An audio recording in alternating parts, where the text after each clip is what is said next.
Salut, c'est Damien. Alors aujourd'hui au programme, je vais répondre à une question qui revient souvent. Quelle est la meilleure taille de collimateur?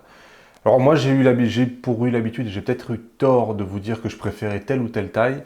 Donc là on va répondre dans cette vidéo un peu au cas général, comment on choisit la taille de son collimateur. Ça semble être une question vraiment qui vous turlupine. Donc bon, sachez qu'il y a une règle. En fait, il n'y a pas de taille idéale pour un collimateur. C'est ça qu'il faut que vous compreniez. C'est que on choisit le collimateur dont on a besoin. Alors voilà, maintenant je vais vous donner la règle, la théorie. Quand on apprend la photo, qu'est-ce que moi je dis aux élèves? La bonne phrase, c'est: votre collimateur doit être aussi large que possible et aussi petit que nécessaire. Votre collimateur doit être aussi large que possible et aussi petit que nécessaire. Alors, qu'est-ce que ça veut dire cette phrase? Votre collimateur doit être aussi grand que possible. Tout simplement, il faut comprendre que l'autofocus a besoin d'informations. L'autofocus est fait dans votre collimateur.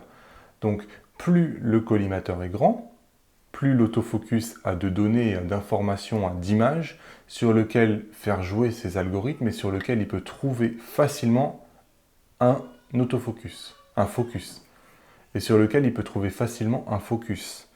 Du coup, plus vous le mettez petit, plus il aura du mal à trouver un focus et plus peut-être il sera lent. A l'inverse, plus vous allez le mettre grand, plus l'autofocus va avoir de facilité à trouver un focus, plus il va être rapide.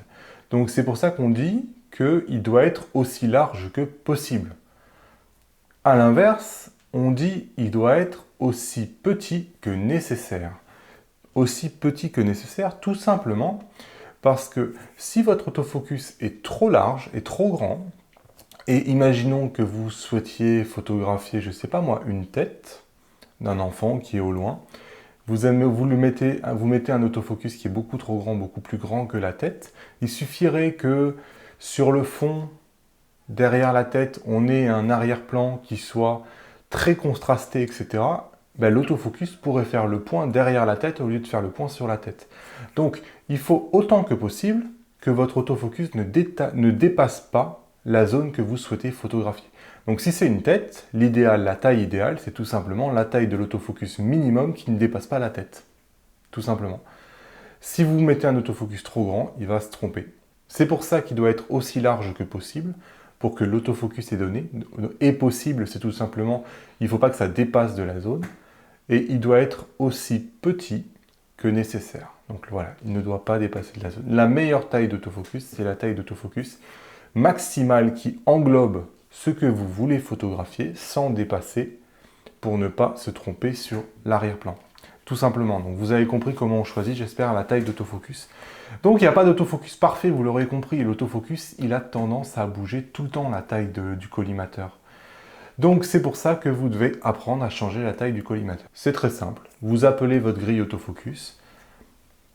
Avec la molette, vous slide sur la gauche pour réduire la taille, vous roulez vers la droite pour augmenter la taille, et votre autofocus est modifié, tout simplement.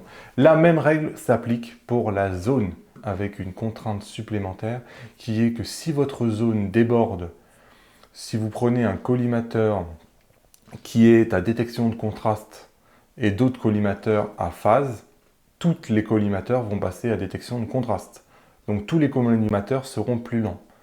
Donc sachez juste que gardez votre zone en phase si vous voulez vraiment une phase. Si vous englobez ne serait-ce qu'un collimateur à détection de contraste, absolument toute la zone devient à détection de contraste, donc plus lente. Voilà, j'espère que vous avez compris comment on choisit la taille de son collimateur. Maintenant que vous avez vu la vidéo, normalement vous devez vous rendre compte que finalement c'est assez simple et assez logique et que ça ne sert à rien de chercher partout sur internet quelle est la taille de collimateur la plus juste et celle qu'il faut utiliser, etc. Il n'y en a pas. Voilà, si cette vidéo vous a été utile, lâchez-moi un pouce levé vers le haut. Si vous avez des questions, des commentaires, ça se passe en dessous de la vidéo, sachez que je vous réponds. Si vous débarquez sur la chaîne, abonnez-vous. Cliquez sur mon visage, cliquez sur la cloche juste en bas pour être prévenu tous les matins des nouvelles vidéos. Et moi je vous dis à demain dans la prochaine. Salut! Vous êtes maintenant libre de vous abonner en cliquant sur mon visage. Je vous mets 2 vidéos qui pourraient vous intéresser, ainsi que le site internet sur lequel vous pouvez cliquer pour rejoindre le club privé.